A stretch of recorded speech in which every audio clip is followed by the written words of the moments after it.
Ya, assalamualaikum Pak Janur. Waalaikumsalam. Bagaimana kabarnya Pak Janur? Alhamdulillah baik. Ini Pak Janur ini, dia ini merupakan dosen. Ya, kebetulan beliau ini adalah rekan saya di Universitas Muslim Buton, Pak Janur ya. Ya. Nah, beliau juga ini sekaligus juga sebagai pengamat kebijakan. Nah, beliau juga ini memiliki yayasan, Pusat Kebijakan Publik. Pusat Studi Analisis Kebijakan. Pusat Studi Analisis Kebijakan, atau yang disingkat dengan sebutan Pusaket ya. Sakit. Nah, ini perlu teman-teman tahu semua ya, terutama mahasiswa. Nah, ini Pak Janur ini telah banyak pengalamannya ya, baik itu dalam politik, kemudian juga dalam dunia organisasi. Ini sudah banyak sekali Pak Janur ya. Dan alhamdulillah ini kita ada vlog kita yang pertama ini Pak Janur ya. Ini kita akan membahas mengenai kebijakan yang ada di seputaran Kepulauan Buton. Nah, saat ini Pak Janur sudah tahu ya, lagi banyak ini Pak Janur calon kepala daerah yang akan berkompetisi di 2024 ini. Nah, kita ada satu topik ini yang menarik sekali Pak Janur. Nah, topik itu adalah seperti yang kita tahu bersama bahwa APBD yang ada di daerah ini itu nilainya terbatas Pak Janur. Nah, tetapi saat ini para kepala daerah itu tengah memaparkan visi misinya. Nah, kita ambil saja salah satu contoh yang ada di Kota Bau-Bau ini.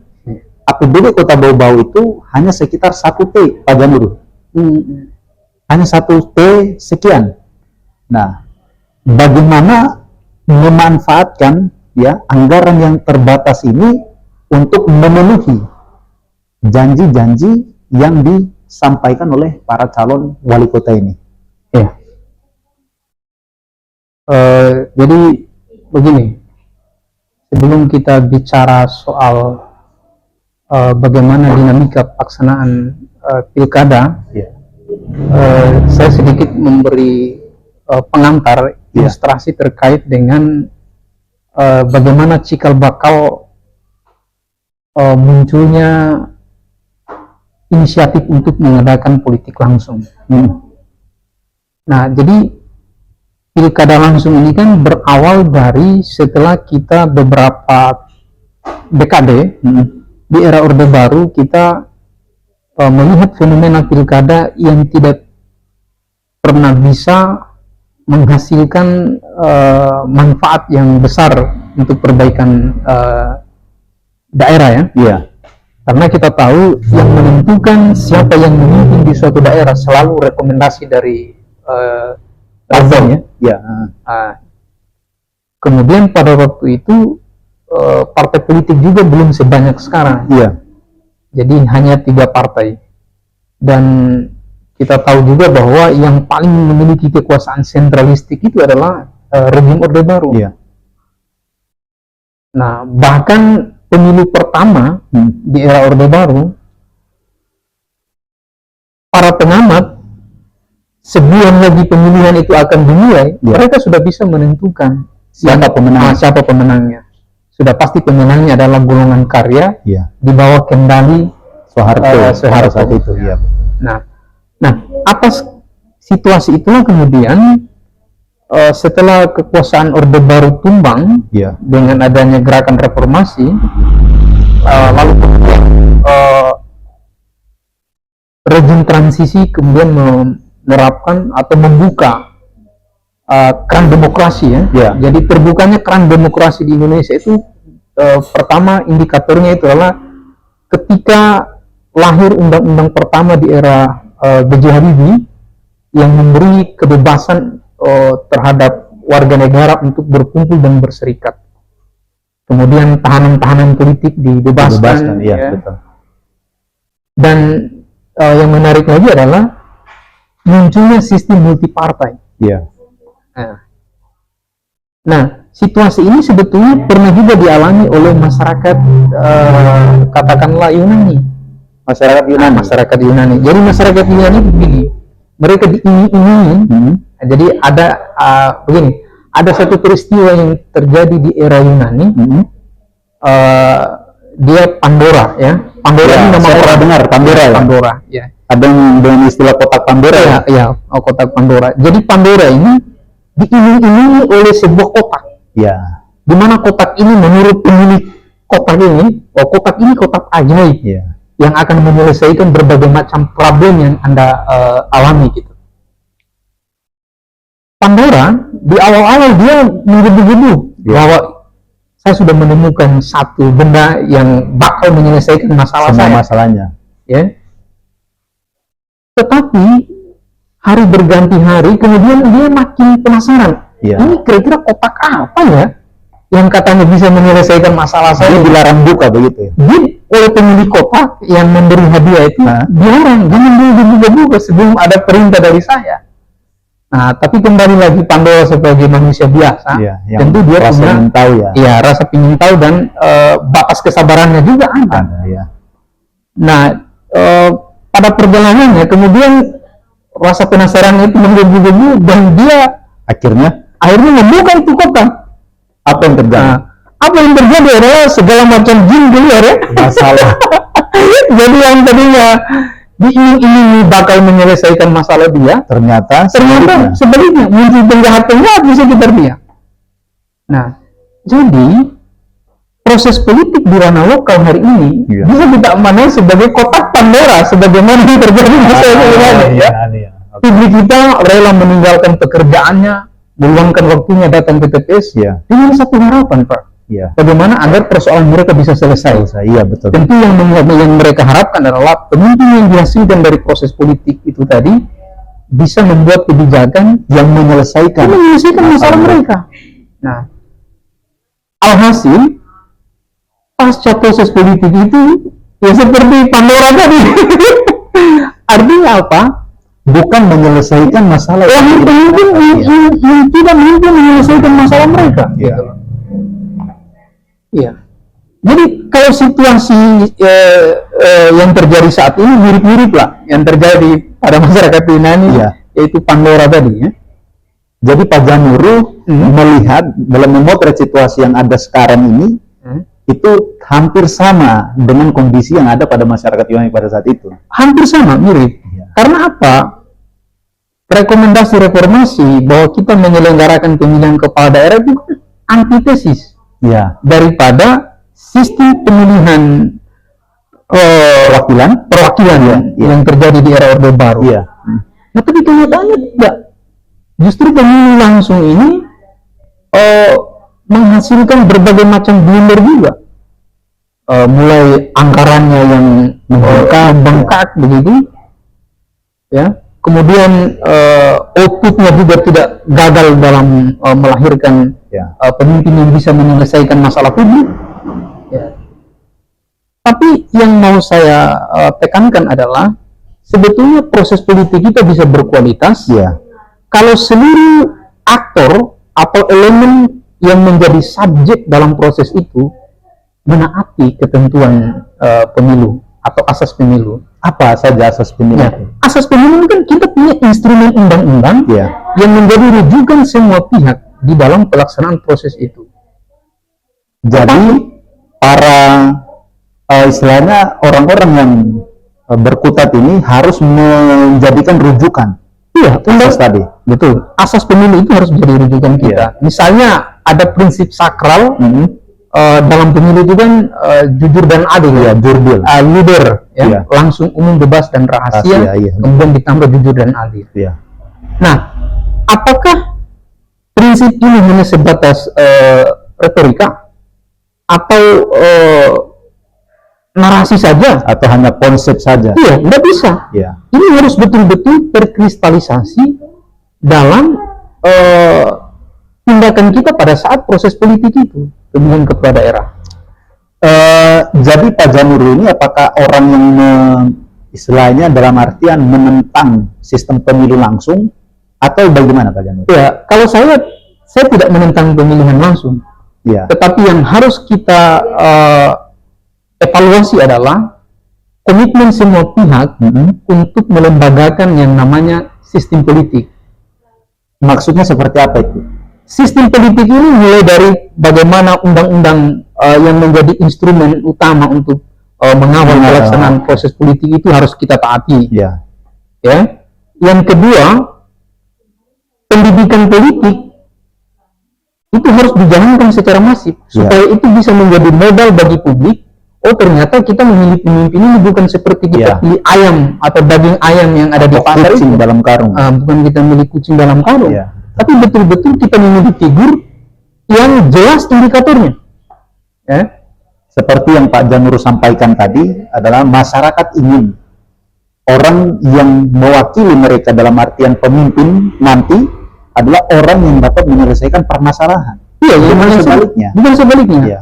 Nah, kalau kita mau menggunakan satu konsep atau teorinya Bourdieu, ya, Bourdieu ini sosiolog ya, sosiolog Jerman. Nah, dia memiliki konsep begini. Memilih pemimpin itu harus kita memperhatikan tiga hal. Tiga hal. Yang pertama habitus. Yang kedua arena. Yang ketiga modal.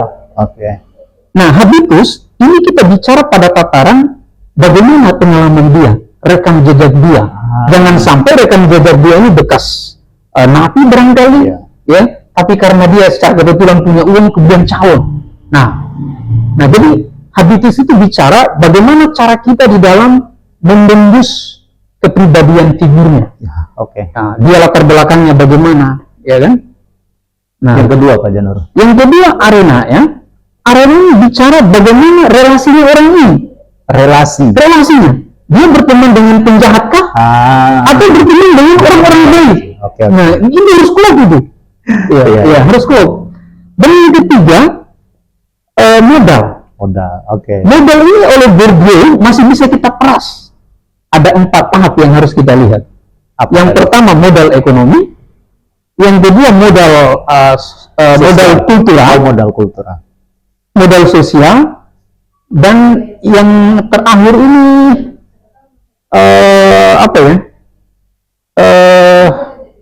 coba modal kultural, modal ekonomi ya, modal kultural, modal sosial.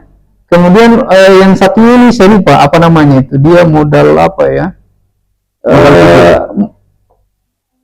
Apa kata lain dari lambang? Apa itu? Lambang, atribut. Kata lain dari atribut atau lambang. Kata lain dari lambang atau atribut ya. Simbol? Modal simbolik. Ya, modal simbolik. Nah, mari kita ambil satu persatu. Ya. Modal ekonomi ini kaitannya dengan materi. Ya. Bagaimana uangnya dia. Kan politisi juga sekarang dia hanya saya punya uang banyak. Udah, suara rakyat bisa beli. Iya, betul. Saya punya tanah, saya punya emas batangan malah. Iya. Jadi tidak boleh juga hanya itu saja indikatornya. Iya. Nah, kedua, modal apa tadi? Modal sosial. Tadi kan modal kultural. Yang ketiga kayaknya modal sosial, Pak. Iya. Modal ekonomi, modal kultural. Modal kultural ini bicara tentang latar belakang pendidikan dia. Nah, latar belakang pendidikan dia bagaimana? Dia alumni S1 di mana? Itu harus kita tahu juga. Siapa tahu dia tempelan kampus-kampus yang dalam tanda petik tidak terlalu memiliki prestasi ya. Nah, juga harus dilihat. Nah, terus yang ketiga modal sosial. Ya, modal sosial ini bicara tentang bagaimana relasinya dia tadi ya. Hubungannya dia dengan masyarakat ya. Apakah bagus? Ya. Prestasi apa yang dia yang dia bisa kontribusikan, yang bisa meringankan beban masyarakat ya. Kalau dia memiliki uang misalnya. Nah, terus terakhir modal simbolik ya. Modal simbolik ini bicara status sosial dia. Dia sebagai apa ya di dalam masyarakat itu ya. Nah, sebetulnya kalau kita mau sempurna, keempat modal ini harus dimiliki oleh pemimpin. Nah, atau kita juga minimal memasang standar bahwa oke lah, yang penting 3 tercukupi ya. satu ya boleh. Satu boleh lah, tidak ada boleh juga. Tapi yang menjadi masalah ini kalau dia mengandalkan satu modal ekonomi saja, iya kan? Nah, kalau modal ekonomi saja ya seperti yang terjadi di daerah kita hari ini. Kita hanya melahirkan pemimpin-pemimpin yang wataknya seperti raja di daerah ini. Maunya dilayani, bukan mereka yang melayani. Padahal substansi demokrasi kita itu sebetulnya bagaimana kita melegitimasi pemimpin yang menjadi pelayan buat publiknya. Seperti itu. Ini menarik sekali Pak Janur ya.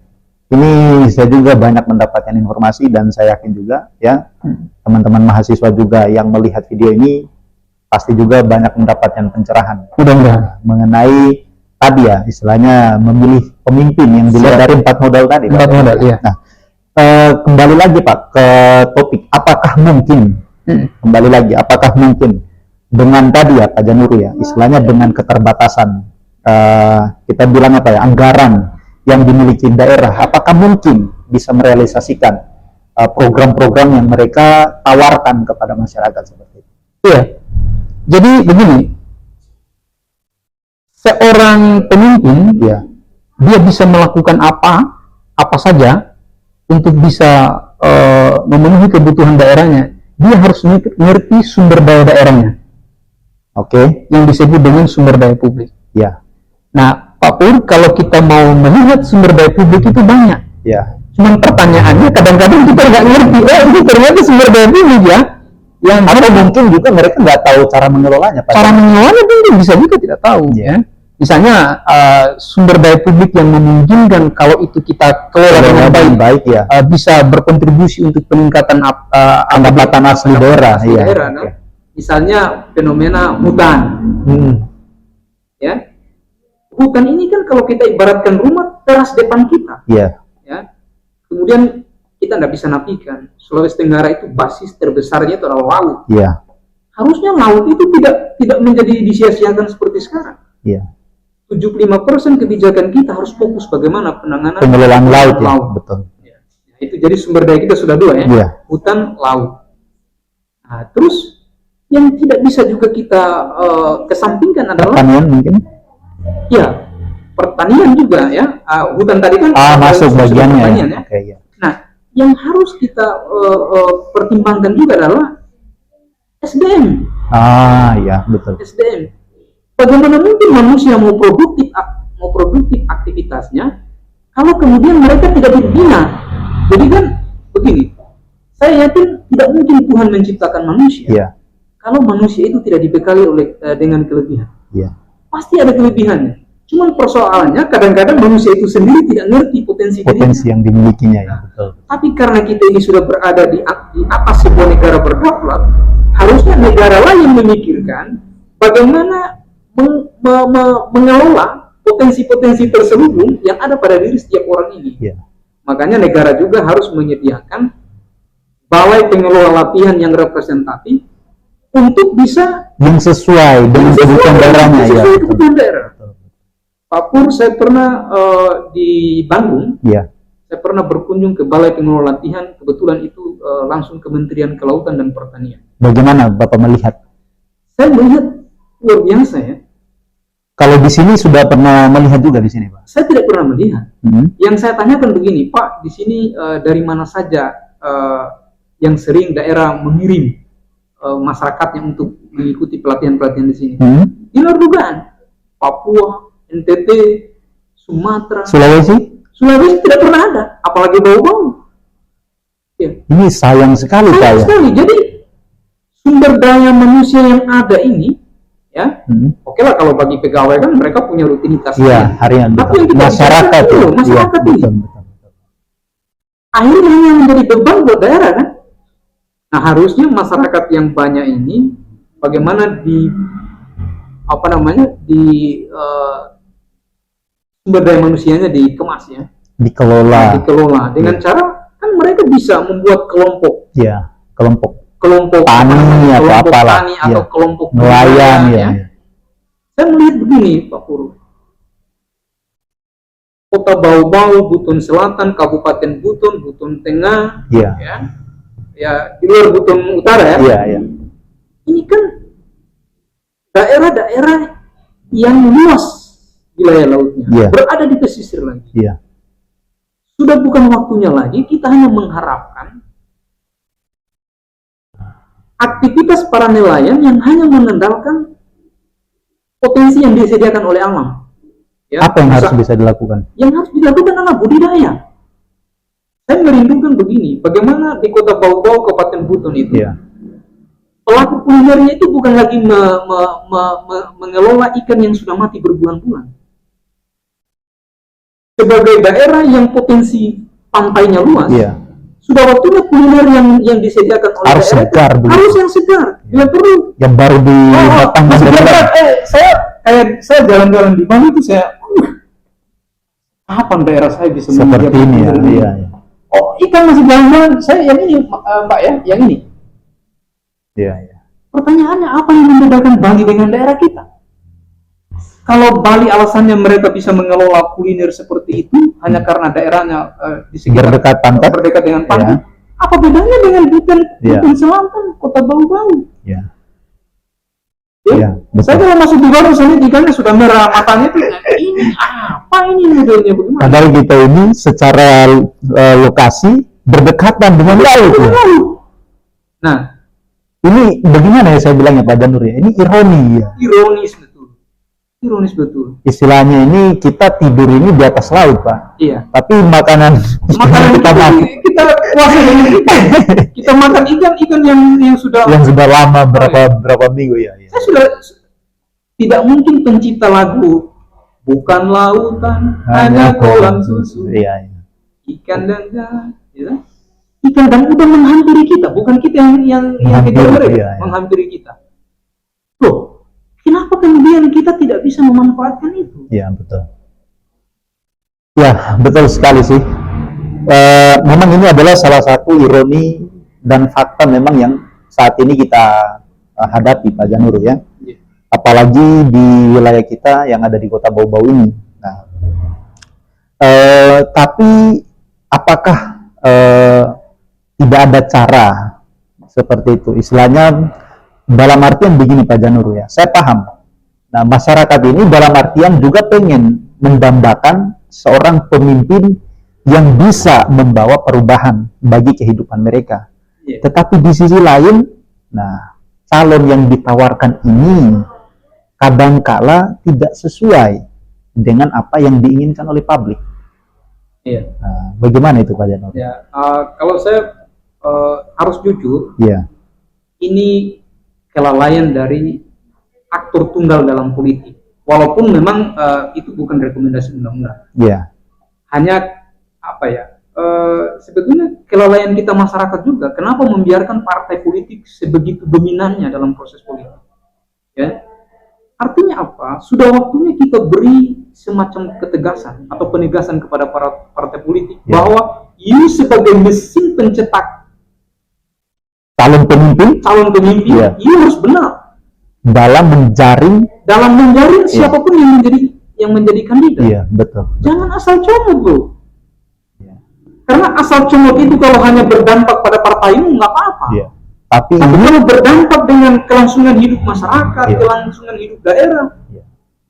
apa kita tidak konyol kalau iya, begini modelnya? betul, betul, betul, betul. Saya kalau menyaksikan detik-detik pemberian B1 KWK itu sedih kita Pak. Ya. Dengan brutalnya mereka pertontonkan situasi yang betul-betul tidak pernah kita bayangkan dalam proses demokrasi. Iya.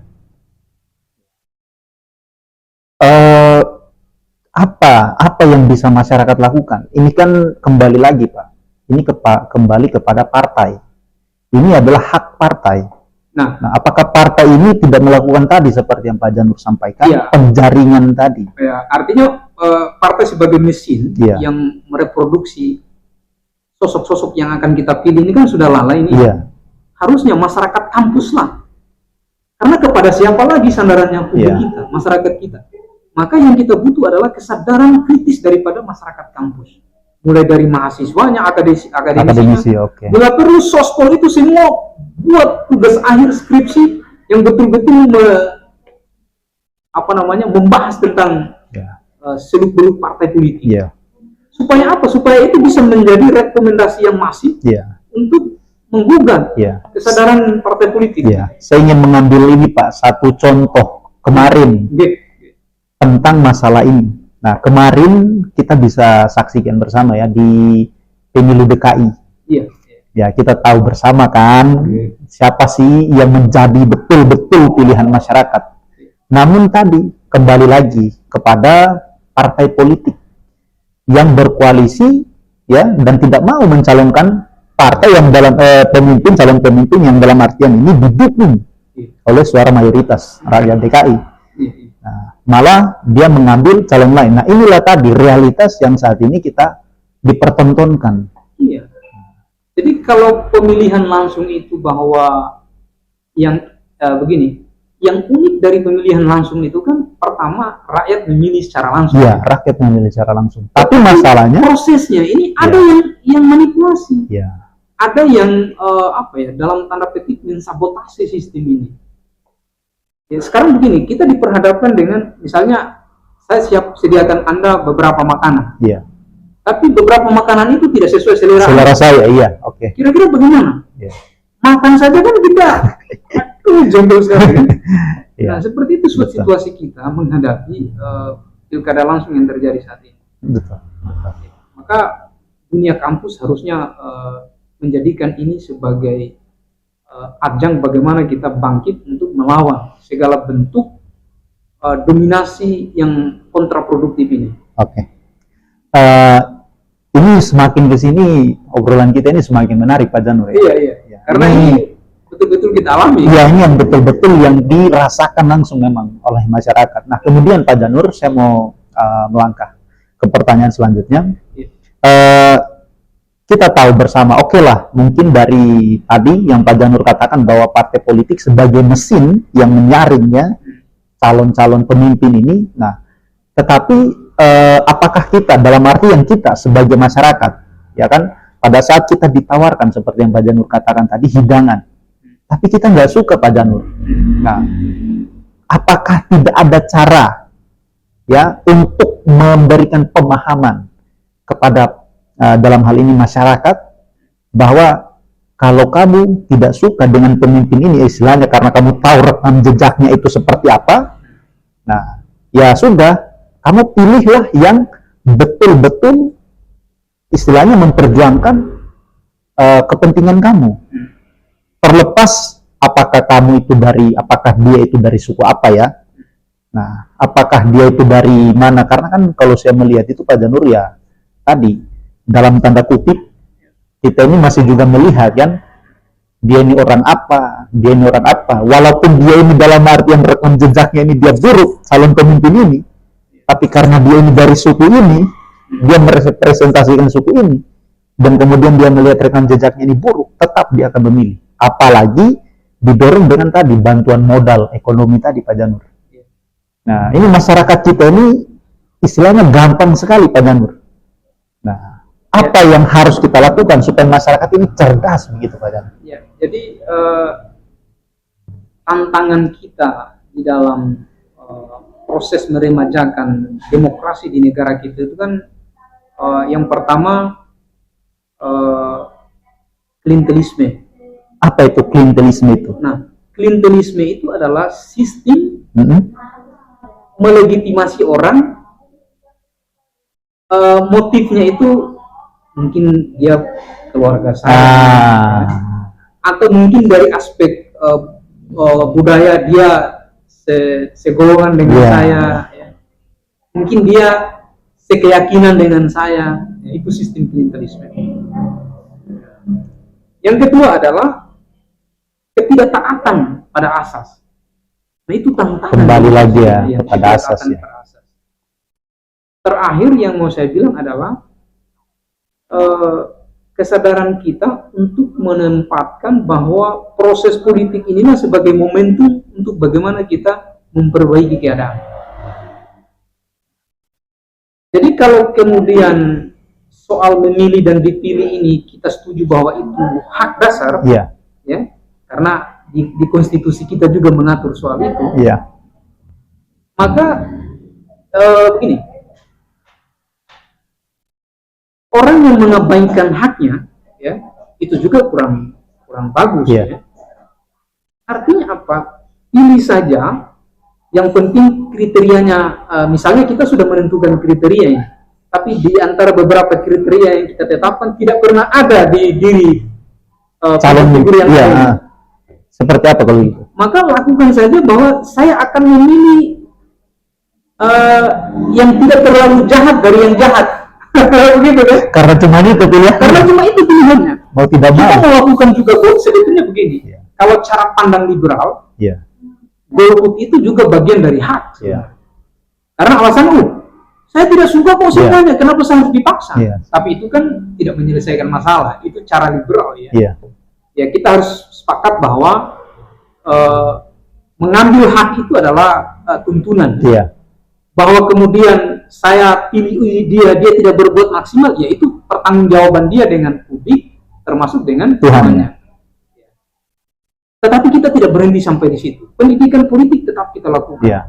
Selama-lamanya perjuangan bagaimana kita mempengaruhi keluarga-keluarga dekat kita. Kalau kita punya kemampuan, ya mungkin lingkungan sekitar kita. Artinya kalau semua ini disadari oleh semua aktor yang terlibat dalam proses politik, maka saya yakin kita akan berhasil menyelenggarakan proses demokrasi yang outputnya produktif. Yang outputnya dapat membawa perubahan ke arah yang lebih baik. Itu yang kita inginkan. Baiklah ya, saya rasa untuk video perkenalan kita, tapi ini nanti akan banyak lagi ya topik-topik diskusi yang akan kita bahas. Nah, juga bagi teman-teman yang lain yang saat ini sedang menyaksikan ya video kita, mungkin juga mereka boleh ya membantu kita dalam artian Pak, tolong Pak didiskusikan yang tema-tema ini, boleh begitu Pak Janur, boleh ya? Nah, pada mahasiswa-mahasiswa kita ya boleh. Kalau mahasiswa kita wajib, tapi kalau bagaimana kalau yang untuk publik? Boleh juga ya. Kita terbuka. Ya kita terbuka ya. Nah, ya saya rasa cukup sekian ya perbincangan ya kita. Nah, seperti yang saya katakan